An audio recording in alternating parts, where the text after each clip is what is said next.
It's time to talk sports. It's Hacksaw's Headlines, a panorama of the world of sports, stories, comments, and opinions. Touchdown, San Diego! Now, here's iconic sports talk show host Lee Hacksaw Hamilton and co-host John Riley. Who wants to talk sports? We do. Good afternoon, everyone. This is Lee Hacksaw Hamilton, along with my co-host, John Riley. We welcome you to our Thursday podcast. We welcome you to the Dixieline Lumber and Home Center Studios based in San Diego. John, we're going towards a great sports weekend. We're going towards the opening of the college football season. King College football is back, and this may be the strangest, wildest college football season we've had. That'll be a topic on the table through this entire Thursday podcast. How are you? I'm doing good, and it's great. It's college football season, but yeah, the whole market is volatile. There's so many changes going on, but we're going to do a deep dive, talk about some of the big teams in the country. Yeah. Our podcasts, our Thursday podcast, the Monday bonus podcast, brought to you by Dixieline Lumber and Home Center Stores. Fix it, build it, and enjoy it. And John, before we launch into topic one, and we're going to go a lot of different directions around the country, a lot of different storylines, just want you to remind everybody about what happens at the end of this show, our fans forum, and how we want college fans to jump and get involved. Okay, so yeah, it's your chance to get involved in the podcast in the fans forum segment. Just type your question or comment for Hacksaw in the live chat on Facebook or YouTube, and we'll get you involved. And a reminder, want you to subscribe. We put a ton of stuff virtually every day of the week on our YouTube channel. So if you subscribe, you'll get notification when there's something new and unique. And there's a lot of new and unique stuff that shows up on our YouTube channel. So subscribe. And we want you to share. We want you to email, text, tell all your friends about all the things that we're doing with our podcast. And by the way, that address right across the top of the screen, LeeHacksawHamilton.com, that's my website. It's all written. If you like all the stuff we did on Sports Talk Radio, I guarantee you won't find this anywhere else. You'll get the best 15 minutes in sports. You'll get Hacksaw's Headlines, my one man's opinion column. You get the chance to take part in the Hacksaw mini polls. So check the website either late at night or the first thing in the morning, because there's tons of new information. Are you ready? Are you ready? Okay, here we go. Let's get started, Lee. College football, great slug line there. This 2023 season, I think, John, marks the end of the era of college football as we've come to know it. We're talking about the breakup of the Pac-12. We're talking about the divorce of USC and UCLA. We're talking about the fallout that led Oregon and Washington and Arizona State and Arizona and Utah to defect to the Big 12. We're talking about Oklahoma and Texas. Last time they'll stand up and look at the stadium and say, see ya, because they're going to the Southeastern Conference, taking their talent, their money, and their ego to a new conference, which obviously changes the complexities of the Big 12. You know, the most saddest thing to me about what we're going to start to experience effective on Saturday with the first full weekend on the schedule? College football, John, was built on rivalries, and they're saying goodbye to all those rivalries. Do you know that Oklahoma State have met 117 times? Mm-hmm. This will be the final year the Sooners and the Cowboys are going to play football. Bedlam. Baylor, Texas have been meeting since 1915. There won't be any more Longhorns-Bears games. Civil War, we talked about Oregon State, that goes back to the 1920s. That series is probably going to evaporate. Same thing in the Apple Cup, Washington State. Now, I grant you, USC, UCLA are going to play each other every year as they've continued, sometimes in the Rose Bowl, sometimes it'll be the LA Coliseum, but they don't think that game is going to be played at the end of the season when historically it had so many implications. Mm-hmm. That rivalry is going to have a different look. And by the way, you're a big-time college football junkie. Yeah. Do you think if you're an Oregon Duck fan, you're going to get excited about your new rival, the Rutgers Scarlet Knights? You're an Arizona Wildcat fan? Do you think you like to go to Morgantown to play the West Virginia Mountaineers? I mean, These are really strange geographical rivals that make no sense at all. And then, of course, obviously, you got the fact that USC is going to travel 21,000 miles for football in 12 weeks this season. UCLA has got the same travel schedule, different opponents, etc. And lost in all the conversation, the meetings just began today in Dallas. College Football Playoff Committee is now re-evaluating the 12-team playoff and how it should be structured, because when this thing kicks in next year, all likelihood there will be no Pac-12 conference. So now the question, does the committee up there on the Hill make a decision, 5 conference champions from the Power Fives that are left, 7 at-large teams gets added? And where are those 7 going to come from? Major conferences?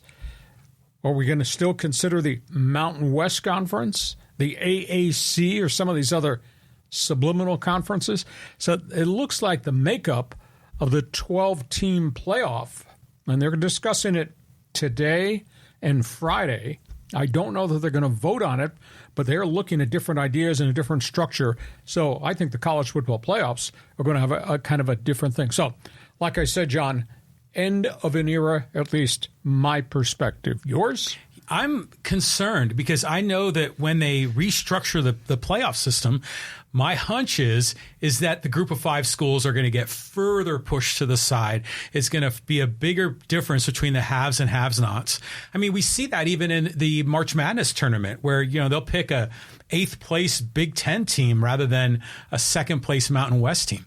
But going back to all those natural rivalries, wouldn't you think they would still want to maintain those, but maybe schedule them as non-conference games in the early part of the season? But there is such bitterness in Oregon and Washington about what has transpired. And those games historically, John, were the last games of the season. You played it in rain, you played it in snow, you played it in mud, you played it when one team was unbeaten and the other guy was winless. You had upsets upon upsets, Apple Cup, Civil War. It's just going to have a very different feel. And Oregon State and Washington State are so incensed at what Oregon and Washington did to the conference, not just their rivalry between Pullman and Seattle, Corvallis and Eugene. They may not want to play these guys anymore. And there is some conversation, it's a little bit off track, that Oregon State and Washington State just may merge and ask the conference, or whatever they wind up, merge and have Oregon State play Washington State yearly, regardless of where they wind up in a conference. And if the game's in Seattle, it'd be called the Apple Cup. And if the game is in Corvallis, it'd be called the Civil War. So the last 2 standing in the Northwest may link up and just turn their back on the Oregon Ducks and the Washington Huskies. That'd be sad. It'd be terrible. But this is the end result of the greed that existed. Show me the money. Yeah. Show me the money. I mean, that's what this is all about, right? Everyone's chasing a dollar. But yeah, it is discouraging. I mean, because the regional aspect of college sports is breaking down. But, you might be able to say you can rationalize it for football, but it's really hard to rationalize for all the other sports. So I don't know. It's a different, you say it's an end of an era. We're going into a different phase of how they're going to structure this. And I believe that those power conferences are going to amass even greater power and keep the little guys or the medium-sized guys out. Okay. If you're a college football fan, we'll invite you to join us Fans Forum. That's one of the questions we're asking. Do you agree with me that starting Saturday, this final year, the way the conferences have been structured won't be the way they're structured going forward? Do you think, join us on Fans Forum, is at the end of an era in college football? Okay, from there, we're going to go conference by conference because we got storylines everywhere. Yeah, Pac-12 or the Pac-2 or what is this? Let's break it down. There are some really interesting quarterbacks. Well, this is the Pac-12's final go-round. The conference that was built in 1915 started in the Pacific Northwest, moved down the coast, etc. I think it's the year of the quarterbacks. This is a phenomenal year of guys who have arrived on Pac-12 campuses and are going to play really well. USC's got the Heisman Trophy winner in Caleb Williams. The kid is dynamic, probably going to be the first pick in the draft if he elects to come out. I think he will. He's got an unbelievably gifted big freshman, Zach Branch, who's his primary target, who had 232 all-purpose yards last weekend. They are strong and deep at running back. They dove into the transfer portal again. Trojans are good, except on defense. I cannot understand how Alex Grinch can continue to be the defensive coordinator on Lincoln Riley's team when you consider how horrible they were last year and how bad they've been when they were together at Oklahoma, and even prior to that when Grinch was at Washington State.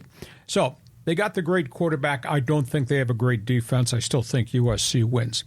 UCLA, Chip Kelly, great history of developing, molding, and delivering quarterbacks. Life after Dorian Thompson-Robinson begins. He was a 5-year starter for UCLA. 5, wow. He grew into the position, dynamic last year. The kid is the backup quarterback to the Cleveland Browns now. Nice. He walked into camp and did well. But there is no DTR at quarterback. There is no power running back in Zach Charbonnet, 1,100 yards last season. He's gone. A little bit fascinating because they recruited maybe the quarterback of the year on the West Coast, Dante Moore. I thought he was going to get the job, but he's really raw. But they're going to go with a journeyman quarterback, at least to start.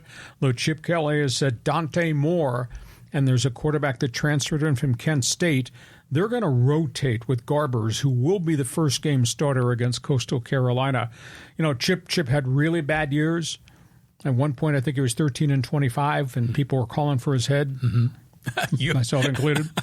And they went 17-8 the last 2 years because of DTR. So we'll see how fast Kelly can get Dante Moore up and running, because everybody I've spoken to around the conference thinks this kid is the next great one coming down the turnpike. Great one, Pacific Northwest. He does everything. Bo Nix turned down the chance to go to the NFL to come back and play for the Ducks again. He makes everything happen. Runs, throws, leads. He's not going to throw for 3,800 yards, but I'll tell you what, he's so efficient at getting the ball down the field and moving the pocket and running. Bo Nix is a really good player. He's going to compete for the Heisman Trophy, too. He's at Oregon. The dark horse is going to be Michael Penix at Washington. Now, he's a transfer from Indiana. He walked in there last year, first year, with Kalen DeBoer as the new coach. And Michael Penix threw for 357 yards a game. Mm-hmm. And they just threw the hell out of the ball at Husky Stadium. He's back as a second-year starter, his final year at Washington, left-handed thrower. Really dynamic kid. Other quarterbacks, Utah, although he's a little bit banged up. Cam Rising suffered a knee injury in the bowl game last year and seemed to have trouble during camp. I don't think he's going to play the first, maybe not even the second week for the Utes. But if healthy, he just wins. That's all he does. He doesn't impose on you physically. He's not 6'6" with a gun, but he makes things happen. Cam Rising, Utah. Oregon State head coach Jonathan Smith has done a really good job flipping the Beavers and making them competitive. A lot of people think that they could win 10 games this season. Wow. Now, they went into the transfer portal, and this was a little bit different. They went and got a Clemson quarterback who opted out. You know, nobody leaves Clemson except this kid didn't play well for 2.5 years. And DJ Uiagalelei is the starting quarterback for one season at Oregon State, but under the tutelage of Jonathan Smith, who I think is a pretty impressive head coach, former Beaver quarterback, self-made guy. I think DJ is going to keep Oregon State in a lot of games, run and throw. Lost in the conversation, this guy had a great statistical year last year, Jaden DeLaura. He had transferred from Washington State to Arizona. He played really well as Arizona was trying to pick up the pieces of a program that had really been shattered. So he's back as a starter, second year in the rebuild there for Jed Frisch's team. I don't know what to make of Arizona State. Kenny Dillingham, he's got transfers upon transfers, are coming off a miserable 3-9 season, the firing of Herman Edwards. And then at Colorado, this is their farewell after 11 years in this conference. Deion's kid, Shedeur Sanders, starts.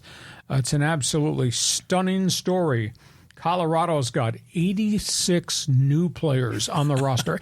86. There's only 10 scholarship players that are left that were there last year in Boulder. They got 53 transfers through the portal of the 86 new kids.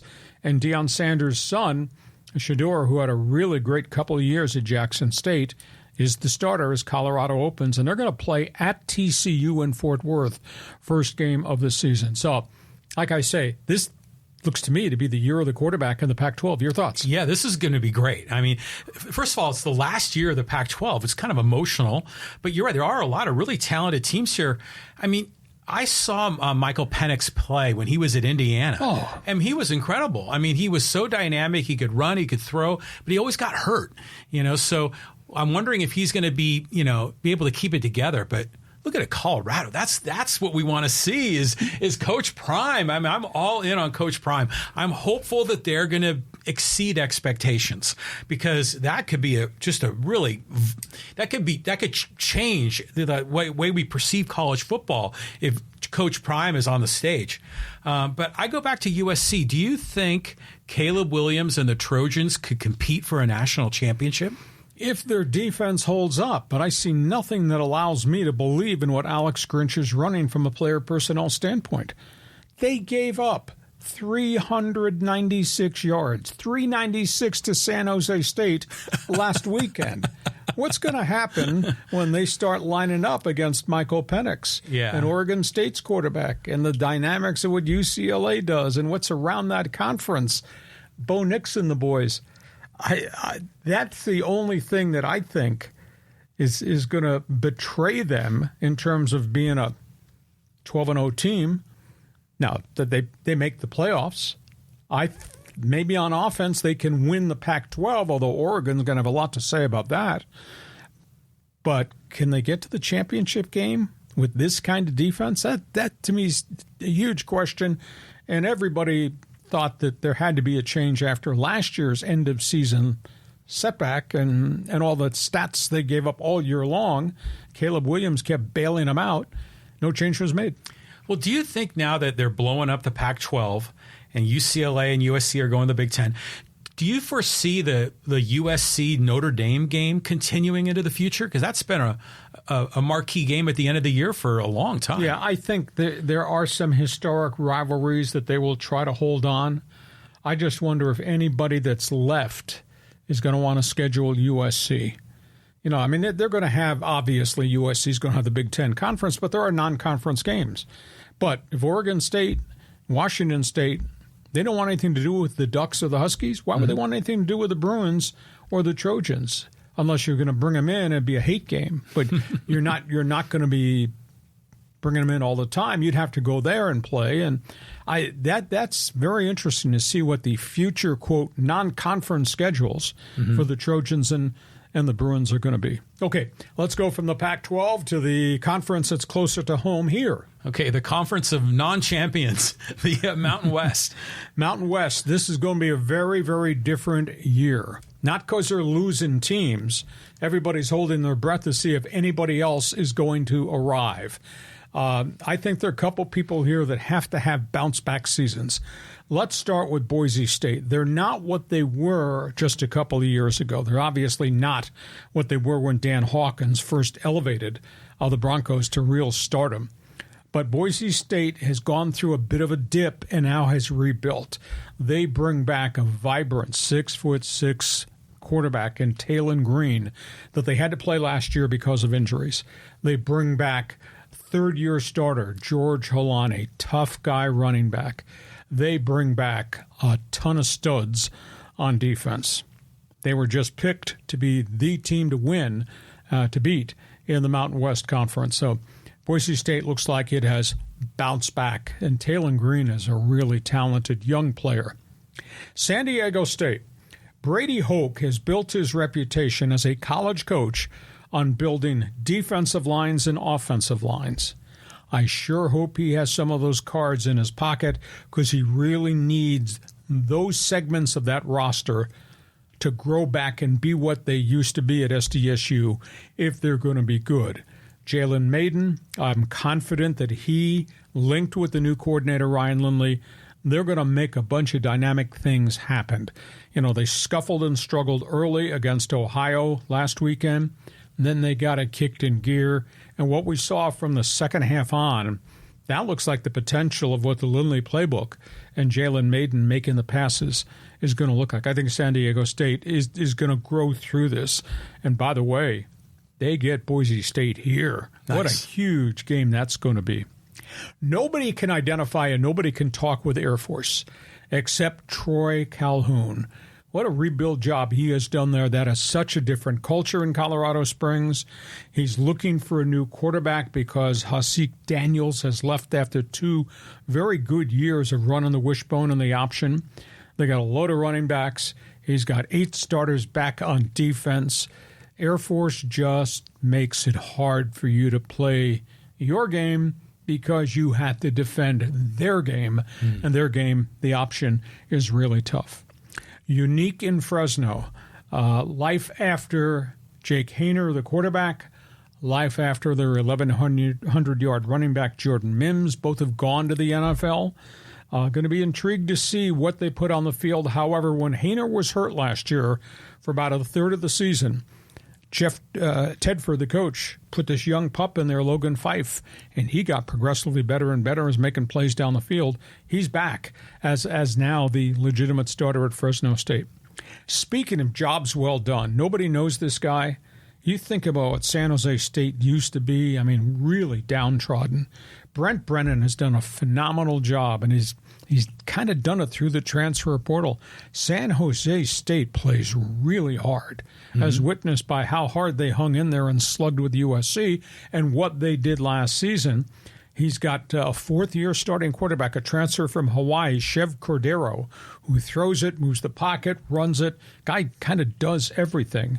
He got a really good running back in Kyrie Robinson. So San Jose may not be, from a talent standpoint, equal to Boise, may not have, quote, the athletes that San Diego State has, but what Brent Brennan has done last 2 years is pretty impressive. I keep waiting to see if things are going to flip in Fort Collins.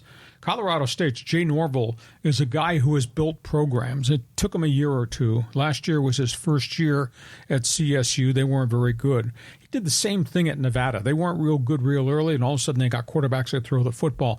Can Colorado State take the step forward? He's got the son of former NFL quarterback, former Washington Husky Hugh Millen. His son is there, Clay Millen. He played a lot last season. He took a beating. They didn't have a really great season, but he put up some pretty good numbers. They got to fix the offensive line, though, in front of him at Colorado State. I don't know what to make of UNLV. They've gone through coach after coach after coach, and they hired from all different places, and they tried the transfer portal. They tried to with high school kids. Nothing seemed to work. New coach. This guy brings credentials. Barry Odom, former head coach Missouri, former head coach Arkansas. So we'll see if he, because of his track record, reputation, and the transfer portal, he can bring a volume of kids in to play at Vegas and have some success at Vegas. But to me, Las Vegas is such a weird town to have a college football program in, and I don't know what the linkage is, town gown, I don't know. But he does have Doug Brumfield back as the quarterback. He played really well first half of the season, then got hurt, came back at the end of the season and did some things. So Barry Odom's got quite a reputation, so we'll see what happens there.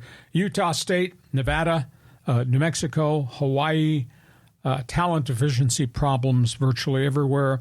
Wyoming's got a really good coach in Craig Bowl. They don't get the superstar athlete, but they do two things. They run the damn ball, and they play really hard defense. And they play at Laramie, 7,000 feet. I've done games in Laramie.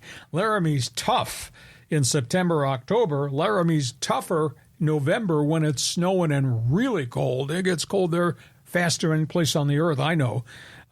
Wyoming will probably upset some people along the way, but They like the U-Tags at Logan, Utah, and the Wolfpack in Nevada, Reno, and what's going on in Albuquerque and the Rainbow Warriors. Just they don't have manpower to the kind of numbers you need. So that's a look at the Mountain West Conference. Bounce back season, Boise State, I think they will. Can San Diego State bounce back? Your response? This is going to be an interesting year. I mean, obviously, I'm a San Diego guy, so I'm rooting for the Aztecs. In fact, I'm going to the game on Saturday, my first time at Snapdragon.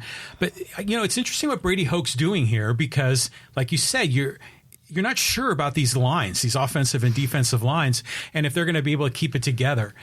Jalen Maiden, he shows you something. He kind of pulls a rabbit out of his hat every once in a while. So they're going to be a fun team to follow. Air Force is a team I wanted to explore with you more deeply because it's interesting to me, the Air Force, they have a unique football offense with the wishbone, and they have that unique offense with their basketball team too. And I've often wondered if they've created that strategy as a way to overcome the fact that they can't recruit really big guys because they can't fit into fighter jets. I mean, what's your thoughts on that? Well, I think that's a piece of the equation.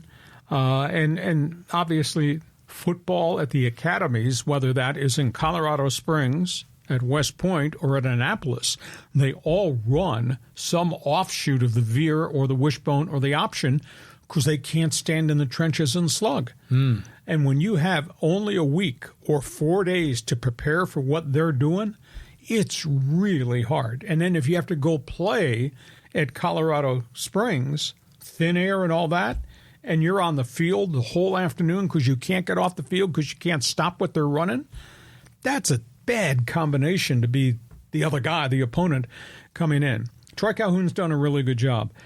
John, they are very unique people. I don't know if you've ever been to a game at Martin Stadium. No. It is such a cool place. The academies, the salute. Brady Hoke and Rocky Long started something. After the Aztecs games at Air Force, all the Air Force players go to the corner of the stadium and they salute all the cadets. Mm-hmm. San Diego State's players go to the end of the stadium with them, and they sing the alma mater. I mean, it's really, really a classy thing. So, yeah, as long as Troy Calhoun can keep his quarterback on the field and not get him hurt, but they have like 8 different running backs. Every time you look up, there's somebody else running off the wishbone, and they just put up staggering run numbers. And if occasionally, like with Daniels last year, they get a quarterback that can also throw it down the field, holy cow, then they're really, really dangerous. So it's just a fascinating place to visit, and I love walking around that post. I think that's what they call it, to see them. So Mountain West. Okay, college football fans, before we get to halftime. College football fans, if you're a Pac-12 fan, is this going to be a different feel for you? You agree with what's happened to everybody in the Pac-12, or are you really steamed at what USC or UCLA did, or did Oregon and Washington cause the death of this conference? Jump on Fans Forum on chat and send us a question, make a statement, we'll respond to it. And if you're a Mountain West fan, I guess I should ask this question because, my goodness, have we gotten responses on Instagram.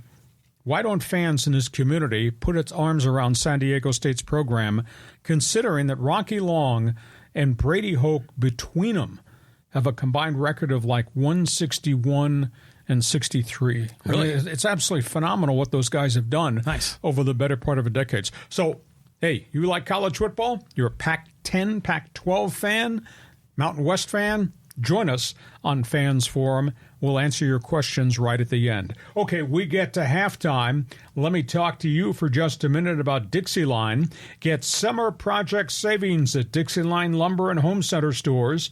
Power tools, paint, doors, windows, decking, outdoor lighting, patio furniture, and more for your fall projects. By the way, check out the great monthly ad promotions at Dixieline.com. Fix it, build it, you will enjoy it. 9 locations to serve you at Dixieline. And our Thursday podcast continues. John, before we jump back into the second half and talk about what's going on around the nation in college football this first full weekend, just remind everybody who might be joining us on live stream, about our fans forum, how it works, and also how people can subscribe so they'll get the alerts, the bells, the whistles, the gongs, the minute we post something on our YouTube channel, because we do that almost 7 days a week now. Yeah, definitely 7 days a week. Hey, if you want to get involved in Fans Forum, type your question, your comment in the live chat on Facebook or YouTube. We already got a bunch of guys already involved here, so you can participate. You can co-host here with Hacksaw. Be sure also, we got a nice live stream audience, so you can always give us a thumbs up, the heart, whatever it is. That helps kind of get the podcast more views in social media. It's good for the algorithm. And be sure to subscribe wherever you get your podcasts. We're on all the audio-only podcast platforms. And you subscribe on YouTube, click on that bell, and then you will get those updates every day. And because we don't have any friends, give us a 5-star rating. That will help our podcast a great deal. And by the way, you like sports. I know you like sports. Check my website, LeeHacksawHamilton.com. It's all written. I write on it every day. A lot of different information. Guarantee you won't find this anywhere else, regardless of what your favorite sport is. We move to the second half here. John, let's talk about what's going on around the nation. Yeah, these are the big-time teams. We're looking forward to breaking this one down. Okay, we're talking about the top teams in the nation, and I asked this question, are the polls correct? These are the top teams that are ranked for a wide variety of reasons. A chunk of it's got to do with their heritage. Georgia, number 1 again. But my burning question, can Georgia be the same team without its do-everything quarterback Stetson Bennett and the fact that 7 guys from the dog defense are in the NFL right now? It's a team that's had injury problems. It's a team that's going to have a new quarterback. It's a team that's got to replace a lot of people on the defensive side of the football. So the burning question, is Georgia really the number 1 team in the country, and will they be as dominant as they were under Stetson Bennett? Alabama. We know their history, we know their heritage, but there is no Bryce Young at quarterback now after a couple of really glorious years. Is that a problem? Well, Nick Saban doesn't think it's a problem because they always develop players, and he's got a new quarterback. Somehow, some way, he got him from Notre Dame, the San Diegan kid, Tyler Buckner. So he is the starting quarterback for the Crimson Tide. They also have to replace a couple of their running backs along the way. And they've had an inordinate number of offensive line injuries in the last couple of years. I guess the burning question, is Alabama now what Alabama used to be? Because it sure doesn't seem that way, kind of because of the guy at Georgia, Kirby Smart. Ohio State, there is no C.J. Stroud, but there are running backs. And they got a great wide receiver in Marvin Harrison Jr. He might be a Heisman Trophy candidate at wideout. Burning question, Ryan Day's catching a lot of heat in Columbus because of what happened the last 2 Saturdays, the last 2 years in November when they got punched in the mouth by Michigan. There's a lot of heat on Ryan Day about quarterbacks, play calling, etc. But the Buckeyes just have a plethora of talent. But the real stockpile of talent is in Ann Arbor. Whether you like or dislike Jim Harbaugh, like or dislike what goes on at Ann Arbor Stadium, like or dislike the Maize and Blue, let's be honest. This is probably the most talented team in the country. I was a little surprised they were not elevated, maybe to be number 1. Quarterback J.J. McCarthy is back. Big-time running back Blake Corum, who missed the tail end of last year, knee surgery, he's back. Donovan Edwards, a running back to replace McCormick, went crazy at the end of the season against Ohio State. He's back. Top 2 wide receivers are back. Truckload of offensive linemen are back. And by the way, they do play defense in Ann Arbor. I think Michigan might well wind up to be the number 1 team in the country. This is an intriguing one. You look at the Texas Longhorn logo there. Steve Sarkisian has got a real different approach to this year. Final year of Big 12, a lot of angst. He says, embrace the hate. Sarkisian's got a young quarterback in Quinn Ewers. He does not have the star running back Bijan Robinson, who's gone to the National Football League. Got a really good defense, ton of people because it's Texas and they can recruit. Sarkisian says, bring it on, all the hate in the Big 12 Conference because this is their farewell tour. And the other team is Clemson. And I don't have an understanding what's happened there in the Deep South. Clemson's not what Clemson used to be. I mean, Clemson was dominant. Dabo Swinney and all things Tiger football in the orange uniforms. They've never replaced Deshaun Watson at quarterback who went to the NFL. They've really scuffled and struggled. Is it just a quarterback situation? Or is it a manpower situation? The losing players, not other people? Is it the growth of Kirby Smart and the Georgia Bulldogs? Clemson, which used to be at the forefront of the conversation, John, is not. So those are the marquee names in college football in terms of the rankings. I think Michigan's the number one team in the country, and some of these other teams have answers that they have to deliver us starting Saturday, most notably a quarterback. Well, Michigan's going to be dealing with that suspension of Harbaugh to start the year, right? Yeah, but that's 3 non-conference games. You do think they can beat East Carolina without Harbaugh, right? Well, they lost to Appalachian State a million years ago. That was a million years ago. But, obviously these teams are all loaded. These teams are marquee programs that big recruits want to go to. But don't you ever just get tired of the same teams? It's always Ohio State and Alabama, at least in the college March Madness, it's always there's a lot of dynamics. There's a lot of, upsets. But it just seems like we're always talking about the same programs. Well, I was tired of Alabama. Despite the greatness of Nick Saban, I was just tired of Alabama, Georgia. And then Georgia replaced Alabama, and that's the conversation. Everybody says, well, we'll just expand the playoffs. Well, the downside danger to that is, a year from now, they're going to go to 12.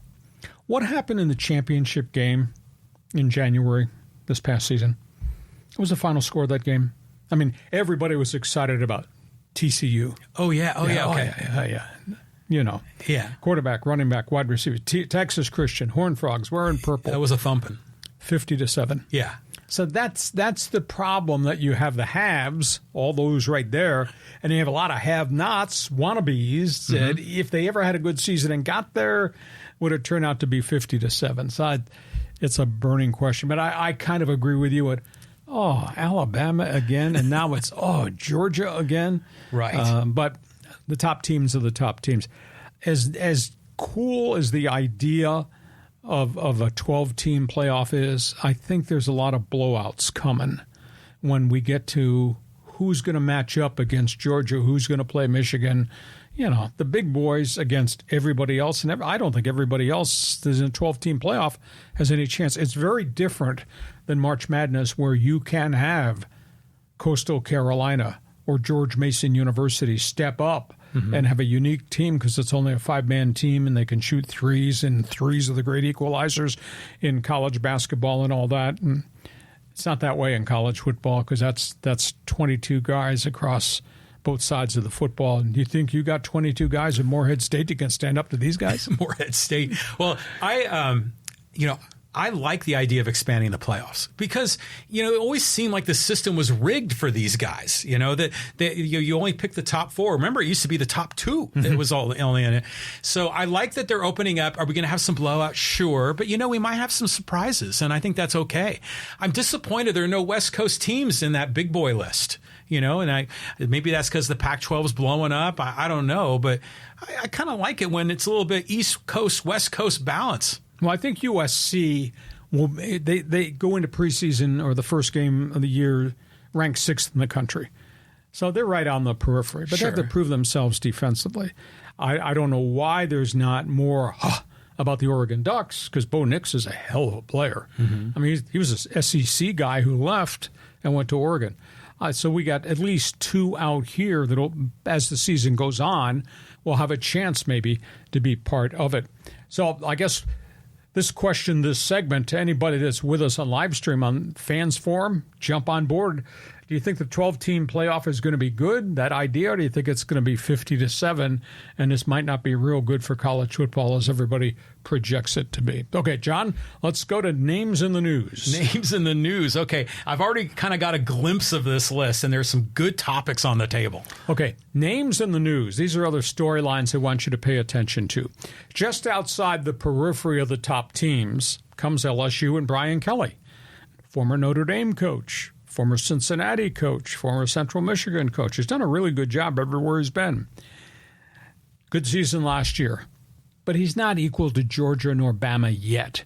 I'm just wondering if Brian Kelly can take the actual step forward in Baton Rouge and make LSU a really true national power, or will they just be a really good top 10 team? Keep an eye on that. Can he recruit to the equal number that Saban does in Tuscaloosa and Kirby Smart does in Athens, Georgia? Notre Dame, Marcus Ferguson, second year in. He, of course, replaced Brian Kelly in South Bend. Ferguson, of course, had been part of the Irish coaching staff. He's gone through a bit of a bump in the road here. He lost both his quarterbacks. Ty Buckner defected, went to Alabama, and Drew Pine left after he lost the job to Buckner. He wound up at Arizona State. He's had some injury problems. Notre Dame likes to view itself, they puff their chest out, national power. Well, they haven't really been a national power in a long time. So how good is Marcus Ferguson?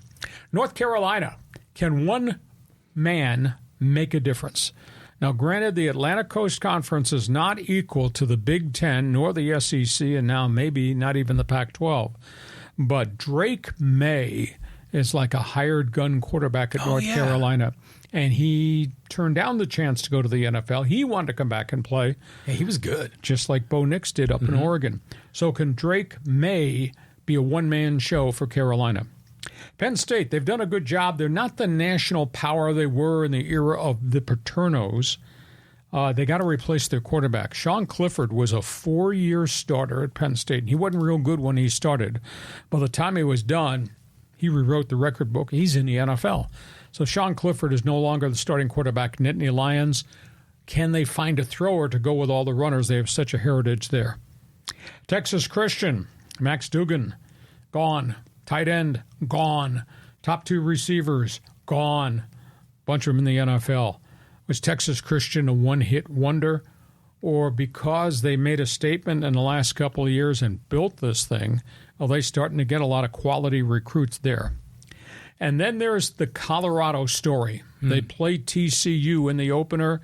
Coach Prime, they love him in Boulder, but I'll tell you what, around the country, he is getting skewered by coaches, by administrators, and by a national media. Now, he doesn't care. His whole philosophy this week was, I told them the truth, talking about the players who left. 76 of them left. I told them the truth. The transfer portal was there. I used it. He's got 86 new players, 53 transfers. He got 22 transfers in after they completed spring football, and they ran more players out. Awful lot of questions about his insensitivity towards the players that he inherited.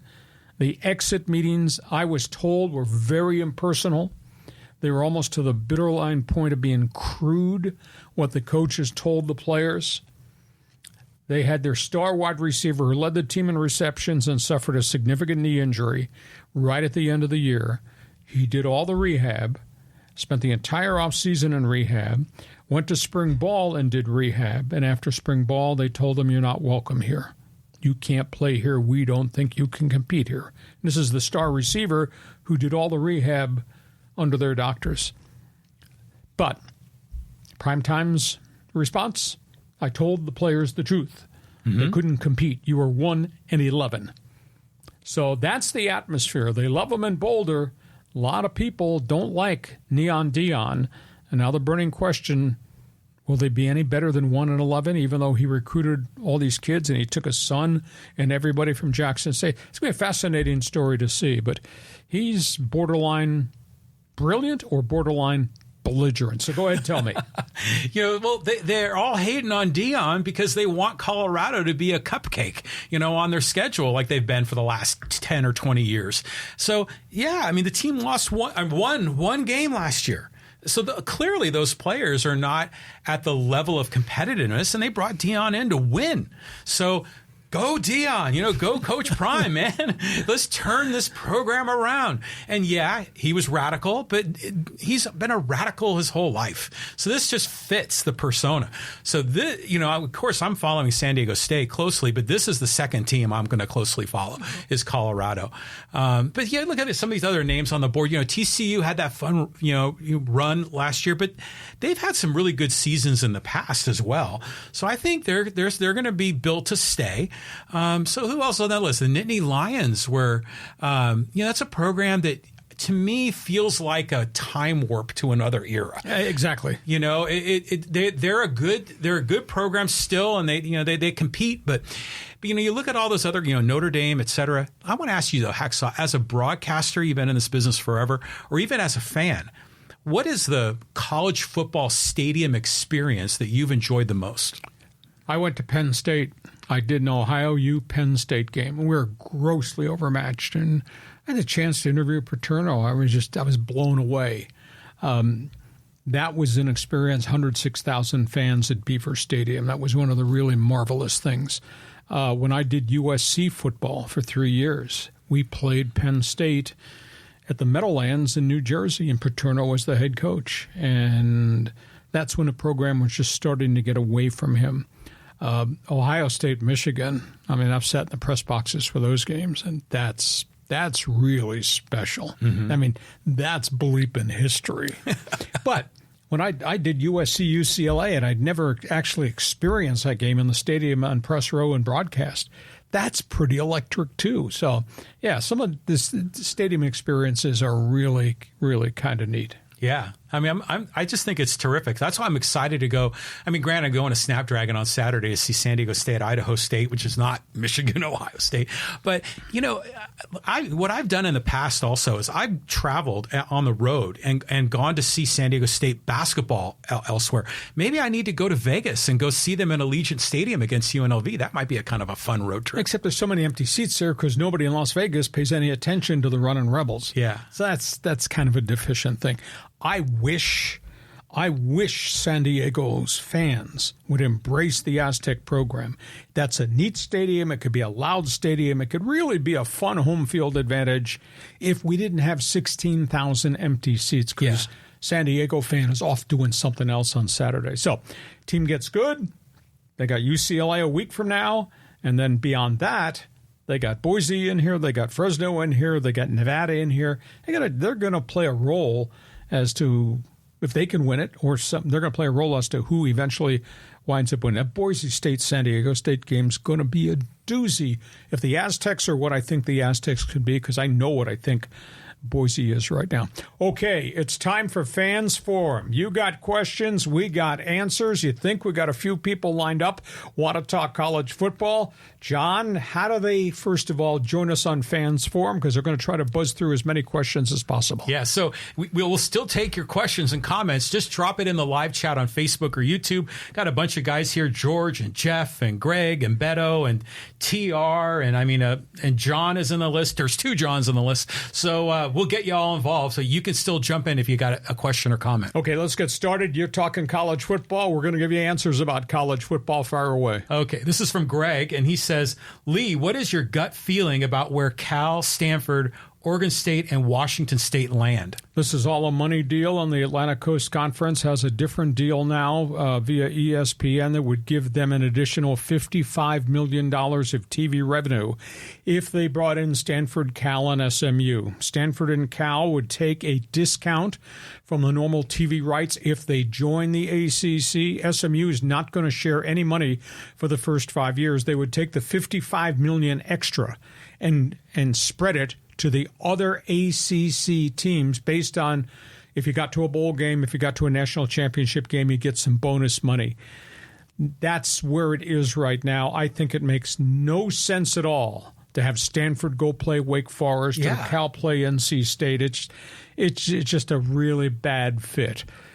Closer to home, if Cal and Stanford vacate, Oregon State, Washington State would be a great addition to the Mountain West. It'd make this a really good college football conference because we got good schools here already, and now you're adding the Beavers, you're adding Washington State. But that being said, that means that Oregon State, Washington State emotionally have to accept the fact they're stepping down from the PAC to the Mountain West. They're going to take a significant decrease in TV money. And can they do that? Because they've got 18 other college programs they still have to fund, and they won't be getting anywhere near the TV contract. Greg, it's a great question. It's a sad question to have to discuss. If Cal and Stanford could stay linked to Oregon State and Washington State, and if they could convince 4 of the Mountain West teams to buy their way out and then join them, then you'd have some form of a PAC-8 or a PAC-10. But I don't ever think we'll see a conference on the West Coast like we had since 1915 that was ruined. Well, yeah, it's weird thinking of Stanford and Cal playing in the ACC. That's bizarre. But it seems to me that, these 4 remaining schools, they have one thing that a lot of other people don't have, and they're a Power 5 conference. So you would think that they would have the opportunity to rebuild the Pac-12. With who, though? Where are you going to get them? But even if you went and cherry-picked some of the best of the group of 5, wherever they are across America, you got something, and at least that way they don't need to kind of go to the ACC with their tail between their legs. They could be in a position of strength. I'd like to see that, but I don't think that's going to happen because I think Cal and Stanford just need to be linked somewhere to get the TV money because they need that money for their athletic programs, which is terrible then to the people in Pullman, Washington, and in Corvallis, Oregon. Okay, we carry on. Next question. Okay, next question. This is from TR, and he says, your Bobcats had a rough day versus the Aztecs at Snapdragon last Saturday. Well, I told Brady Hoke because he came up to me first thing at the press conference. We're standing off to the side, and he said, what'd you think? I said, hey, you got the quarterback Curtis Rourke before Curtis Rourke got you. Curtis Rourke was going to throw for 400 yards against San Diego State. I mean, he almost had 100 before he got hurt. And I felt bad because I thought the kid got hit on a late hit with a helmet. That's football. They didn't call it, and he's out. He was 8 for 10 with 2 drops. Almost had 100 yards in the first quarter alone. But Bobcats, they got a whole season to play ahead of them. If Rourke comes back with no after effects, whether it's concussion or a leg, then I think Ohio's going to be good. I think San Diego State took a massive step forward in the second half of that game, and now they can build on this against that. That'll be a walkover against Idaho State. So that'll give them 2 full weeks to get everything in place because then they're going to play real people, starting with UCLA, and they got Boise coming in soon after that. So Aztecs go 2-0, and then we'll play UCLA and see where they are and see their kid quarterback against the Aztec defense, which just has to continue to ratchet it up and get better and better. Well, your Ohio Bobcats are projected to be a 10-win team, right? Yep. So that was a big win for the Aztecs, and so that's got to give them a lot of confidence. Like you said, we'll find out when we get to week 3, but hopefully they're not looking ahead because can you imagine if they lost to Idaho State? Idaho State doesn't have enough players at 2-20 the last 2 years. Yeah, so hopefully this is going to be a chance for them to kind of get healthy and get primed up, but. Yeah, I mean, I'm going this Saturday. I'm hoping there's going to be a lot of people there. It's a night game, so I think that'll be a little bit easier. We carry on with the conversation. This place is called Fans Forum. What have you got to say? All right. So here's a comment here from Beto. And he says, do you think Notre Dame has a chance this year? Huge question. Notre Dame stomped Navy over in Dublin, Ireland last week, but I don't put any credence in that because Navy is in the middle of a new coaching staff with a massive rebuild and such disparity in the talent level between the Irish and the midshipmen. I was really stunned. Tyler Buckner left South Bend to go to Alabama, but people talk, players walk, money speaks, and that's probably got something to do with it. Notre Dame has just not been what Notre Dame used to be way back in the day. I mean, the Lou Holtz era is a long time ago. But it's still a really, really special place. You talk about venues. First time I broadcast from South Bend, I stood up in the press box. It was on a Saturday. USC played late afternoon, late fall, and the sun was setting. John, I swear to you, I stood there on the press row, and I looked to the left down the back, the outer end of the stadium, and there's that academic building with the mosaic, Touchdown Jesus. Yeah, that's a thing. Holy cow, I looked at that, and I just said, yeah, that mystique is real. Yeah. And, the players, they come out of the tunnel, and when they look up, what's the first thing they see? Touchdown Jesus. Yeah. So, great venue, and it's a great program historically. I mean, going back to the 1920s and 1930s. Oh, yeah. You walk around that campus, you walk around that stadium. If that stadium could talk, could it tell you some stories? Yeah, I mean, it's great. I toured there during the off season one time, and it was really neat. Just kind of a weird tangent, but did you like the movie Rudy? It was okay. I thought a little cornball in it, but I had a very good working relationship with Dan Devine. Oh, you did? Yeah, Nice. Dan, after he retired from Notre Dame, he came to Arizona State, and actually he was part of our broadcast team, and he'd do some historical perspective stuff. Cool. He's just a fascinating, nice man to listen to. He obviously did some really cool things at Notre Dame. Okay, let's move on. Fans Forum continues. Moving on. Let's go here to John, and he says, I moved to South Carolina last year, just found the saw after all this time. Well, South Carolina Clemson's pretty doggone good. Now, South Carolina's Gamecocks have not been what the Clemson Tigers have been. That's a pretty fierce rivalry. It'd be neat to see South Carolina be able to, quote, get back to where they used to be. Of course, Clemson, I don't think Clemson's the same program now, but, you talk about history and legacy, and Clemson got really good, and Clemson beat the daylights out of South Carolina. But South Carolina historically has had the ability to come back. I don't think they get the same level of recruits. I think South Carolina has to, quote, coach them up. But that's pretty doggone good rivalry. And what makes college football? Rivalries. Rivalries, yeah. So, friends of ours, their daughter went to Clemson, and they went back there with her, and they went to the football games, and they were talking about what an amazing event it is. Oh, and they come running down a hill before they go into the touch stadium. the rock. Yeah. So it's just all that stuff, the ceremonial things, the historical things make college football so much different than the NFL. But, speaking here about John, he's in South Carolina, rediscovering you. You wouldn't believe the amount of people on social media that have rediscovered you because of this podcast, and they're thrilled. Podcast, Instagram, we are everywhere. You can't believe, people, the numbers of people that are subscribing to what we're doing on this podcast, the number of, quote, views. We do the 50-second commentary that we post on Instagram. We got 40,000 views in 2 days. It's just absolutely stunning. Stunning. Yeah, it's unbelievable. So, people love you, Hacksaw. On we go. On we go. This is a different John. He says, for all the folks changing conferences, be careful what you ask for. What has Nebraska won since they left the Big 12? Or Texas A&M? What have Rutgers and Maryland won in the Big 10? Well, I concur. And, it's interesting, John. There's a side story here because we've talked about this a couple weeks ago. I believe what I've been told by other college people, that when these 5-year contracts, the mega TV contracts that are out there right now, when these contracts expire, the networks are going to come back to the universities and the conferences and saying, we're not paying you $50 million so you can give it to Rutgers or to Vanderbilt, etc. We want you to form a super conference, and we'll pour our money into a 20 or 25 team super conference.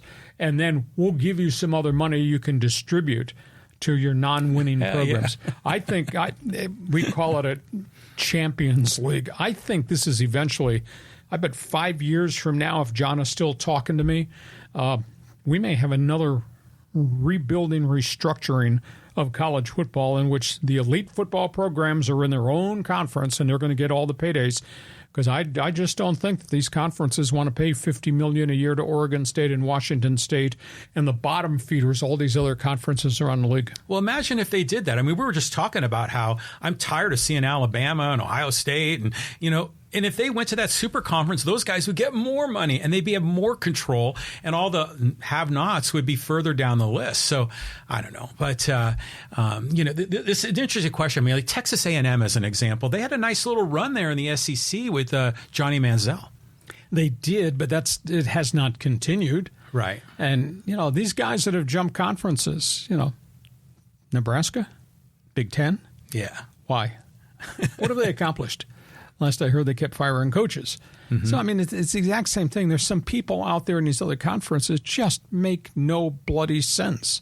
Boston College, Atlantic Coast Conference. Yeah? Really? BC equal to North Carolina in basketball?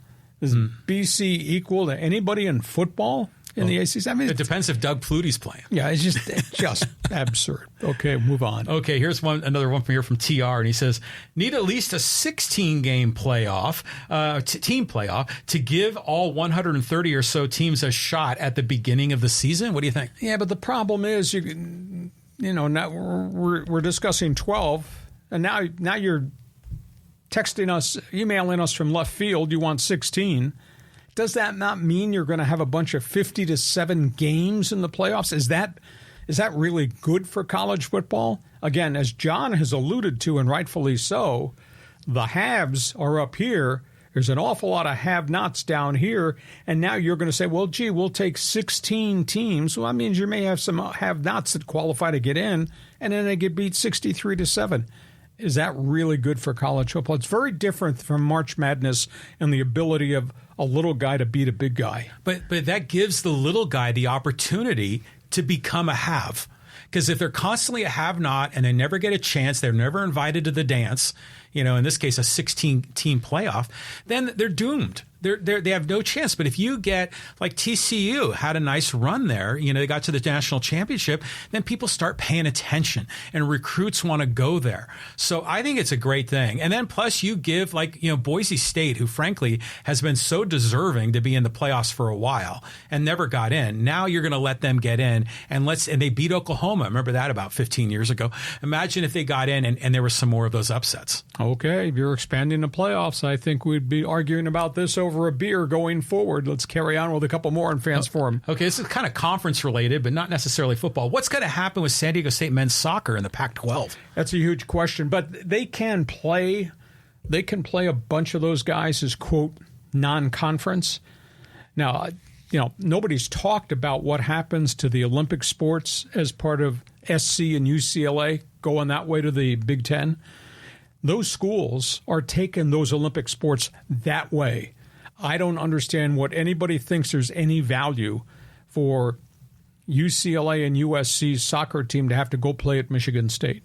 But I think the Aztecs will be able to scattergun schedules so they can play these games and they would, quote, be independents. And they'll continue to play whatever is left here in Southern California and in the region. It's, soccer's different. Not everybody in the, quote, Mountain West plays soccer.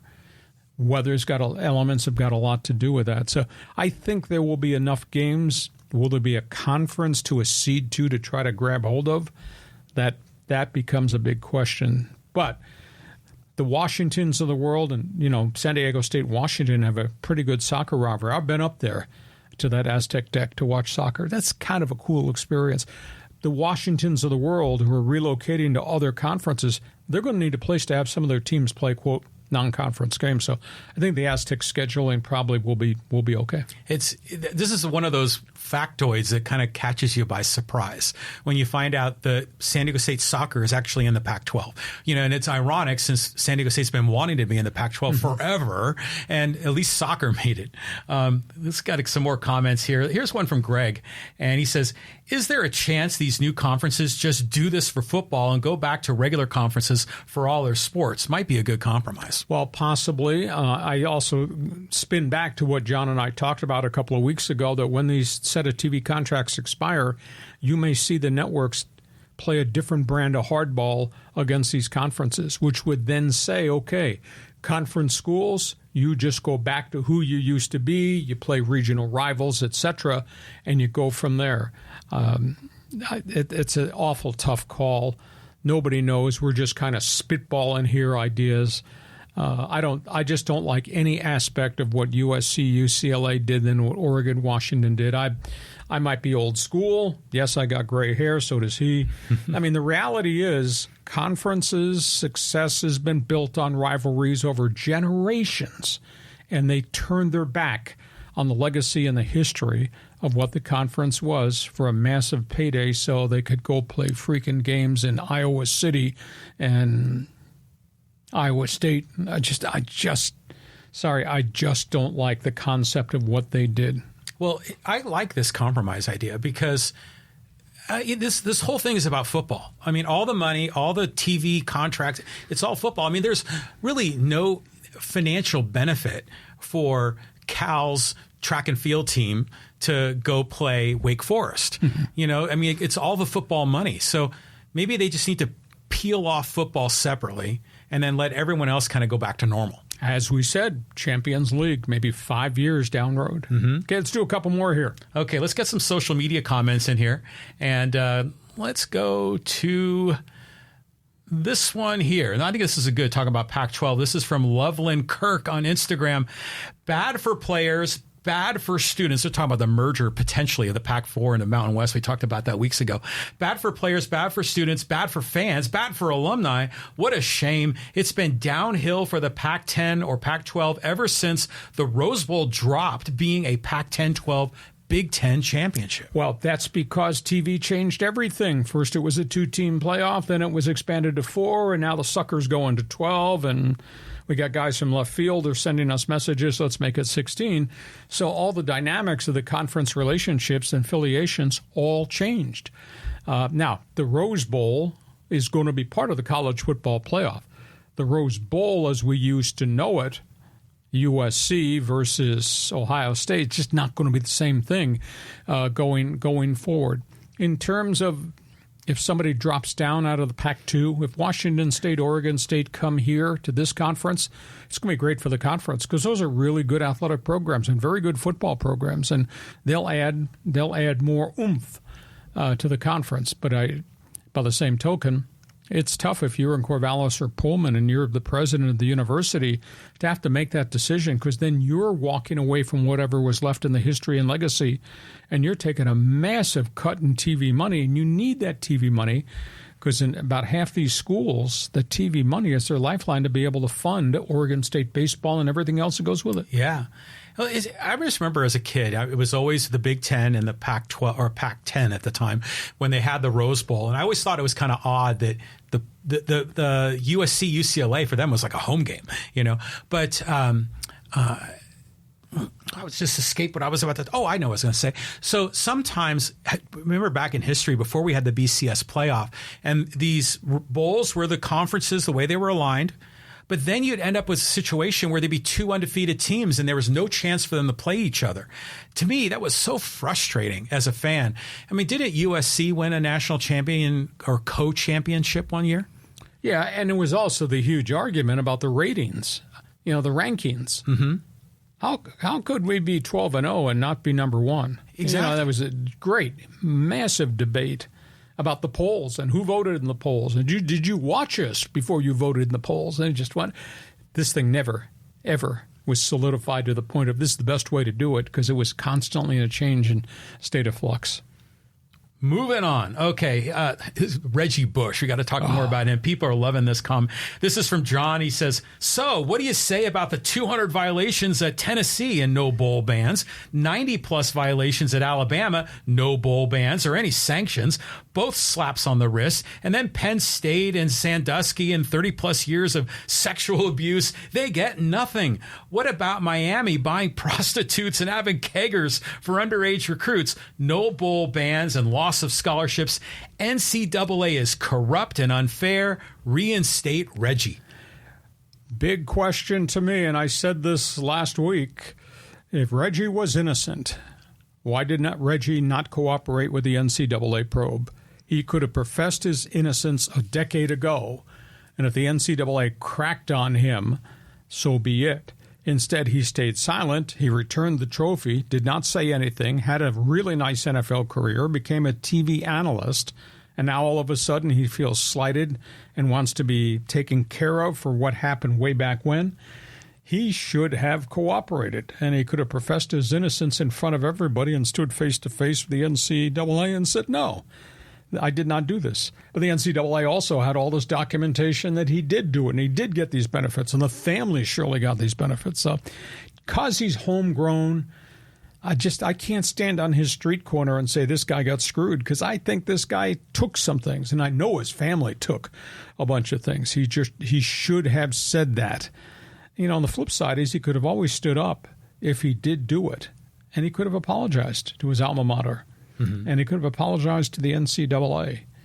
But he didn't do any of that. Now he wants to be, quote, taken care of decades after the facts. I just have a problem. In terms of the NCAA, depending on what decade you're in, their ability to police sports has been off the charts. Sometimes it's here horrible. Sometimes it's here heavy-handed. You just talked about Tennessee. Tennessee will never be a national power for the next 5 to 10 years. They didn't get a bowl ban but they took so many scholarships and recruiting visits away. I mean, they tagged Tennessee like they tagged USC. They're just going to be non-competitive. Now, I can't go back 25 years and cite you song and verse about Texas A&M, and all the junk that went on with the big cigars and the boosters and all that. That was a different era. It's a tough job of police because the NCAA directory is yay thick. The rules are so complicated, etc. So I don't have an answer to any of this, but because of all the problems, the death penalty to SMU and things of that nature, we've now put the academic performance rating plan into place where these guys have to go to class on a track to graduate and must get grades, and a lot of them are still doing it. So it was really tacky in the past. As I said, the letters SEC, Southeastern Conference, really stood for, sure, everyone cheats. And back in the day, Texas A&M, and all those guys, SWC, someone will cheat. Those are good ones. I'll tell you what, though, is social media, it's overwhelming the amount of people that support Reggie Bush on this. Hometown boy, though, right? Well, yeah, but it's all, well, they're probably USC fans, too. But there are a lot of people that claim he's innocent. He didn't agree to these agents, but you said he signed the contract, right? I mean, so it's I don't know what to think about this, but the fans are definitely on Reggie's side. Okay. Everybody's entitled to an opinion. That's why we're doing this podcast. Let's do one more here before we put a lid on our Thursday show. Okay. Let's talk a little bit more about the Aztecs and trying to fill up that stadium, because there's been a lot of comments online about what's the reason. And this is from the Green Dragon, and he says pricing could be an issue. I am both a Nevada and San Diego State fan. I've seen a disconnect between the economic hardship and what college sports view as their worth. Families won't come if it makes more sense to watch the game on TV, and without people in the stands, you lose the future fan base. Well, I concur with you. When I was the voice of the Aztecs, that was in the Marshall Faulk era, and they were drawing 45 to 50,000 per game. That 3-year run was phenomenal. I thought San Diego State had arrived as a football program, and then instead Al Luganbill got fired, and the thing kind of went off track, and they never regained their momentum. I thought Snapdragon Stadium would make a big difference, and I think the San Diego State Athletic Department and whoever guided them made a horrific mistake in the pricing, because to me it looked like it was a money gouge. Price of tickets, price to park, concessions, and you have to make donations to, quote, be a member of one of the clubs. It was absurd. And then you add in the fact, oh, by the way, they're in the Mountain West Conference, and I can't get hyped about Wyoming, who's coming in here to play. And then you put a rugged football season and all that controversy, and you throw in COVID. They lost all their momentum going in, and then they overpriced the thing. And I think the thing that really bothers me is they have lost the fans in this community. These people are not coming back because now you got the disappointment of you didn't get into the Pac-10 conference or the Pac-12, and we're here in the Mountain West, and there's a stigma about being friends with Wyoming and Colorado State and the Air Force Academy. So they're in a place that's not a good place in terms of being big time, and they're charging absurd prices. And I think that's been a big lashback, and I don't know how they rebuild that. Well, that's been the primary objection in social media is the price. But think about, like, if you're J.D. Wicker and it's 2017 and you've had this vision for this stadium, and back then, the economy, this is before COVID, so the economy wasn't blown up, and, things were generally pretty good in the economy. And then the basketball team was good. The Aztec football team was in the bowls every year. Their offense was really a lot more exciting then. And they're probably thinking, well, yeah, this is our time to cash in. And then, oh, by the way, we'll be able to use a lot of these funds to reinvest into the program, build new facilities. San Diego State's going to rise to a new level. They probably had this utopian vision of what was going to happen. And then everything went to hell. I mean, there was COVID. They're 2 years in LA. The offense regressed a bit. So now suddenly it's a different reality. And yeah, so like I'm going to go to the game this Saturday, but it's a night game. I think it starts at 7. So I think, the heat and shade problem is not going to be an objection, but I'm going to see what this experience is like. I'm looking forward to it. I hope so. I've said those are honorable leaders they have in Wicker and Brady Hoke. They have a history of really good coaches. They got good kids. And that's the coolest thing because I'm down there all the time. They're just really neat young men who are playing but also going to class and making things happen. But the lashback in the community, John, there were almost 10,000 unsold tickets for the opening home game. There are 11,000 unsold tickets for Idaho State. And they're playing UCLA in week 3, and there's 8,000 unsold tickets still because the prices are boom. Well, on StubHub, on the resale market, they're insane. Yeah. Now, maybe that'll change. Mm-hmm. Maybe 1 o'clock Saturday afternoon on StubHub or the other resale venues, you might get a ticket for $17. Okay. The prices are going to come way down. But the prices they're asking are just so through the roof, especially for the marquee games. Now, the same thing's happening in basketball because they do charge a significant chunk for, quote, the elite games, mm-hmm. and there's that club fee. You got to pay for that. So maybe we were too small market for so long we never understood what was happening around us in college football, or maybe they were too arrogant to just try to hit these people with these ticket prices and surcharges and club memberships to buy the ticket. I just think they made a terrible mistake, and I don't know how they're going to get the community back. That's the big thing. Well, the way to get the community back is just win, baby. That's what it has to be. If they keep winning, they're going to be fine. Hey, listen, we hope you've enjoyed our Thursday podcast. We invite you to tell all your friends about what we're doing. Share all the data. And again, check my website, LeeHacksawHamilton.com. By the way, John's going to be very upset at me at 6 o'clock tonight when he reads my column. I wrote a one-man's opinion column about Neon Dion prime time. Nice. And all the bullcrap at Colorado. He won't agree with me. He won't be talking to me at 6 o'clock tonight. But check my website. You'll really like it. Hope you've enjoyed what we're doing. We spin back in here Monday for our bonus podcast next week. NFL preview with the opening of the season. Our podcast brought to you by Dixie Line Lumber and Home Center Stores. 9 locations to serve you. Fix it, build it. You will enjoy it at Dixie Line Lumber. John, have yourself a great sports weekend. I'm looking forward to all the good stuff coming. And for all you across the country joining us on our weekly podcast, thanks for joining us on Hacksaw's Headlines. Join us again for Hacksaw's Headlines on YouTube, Facebook, and Twitter. And find the audio version on your favorite podcast apps. Touchdown, San Diego! For more content, go to LeeHacksawHamilton.com.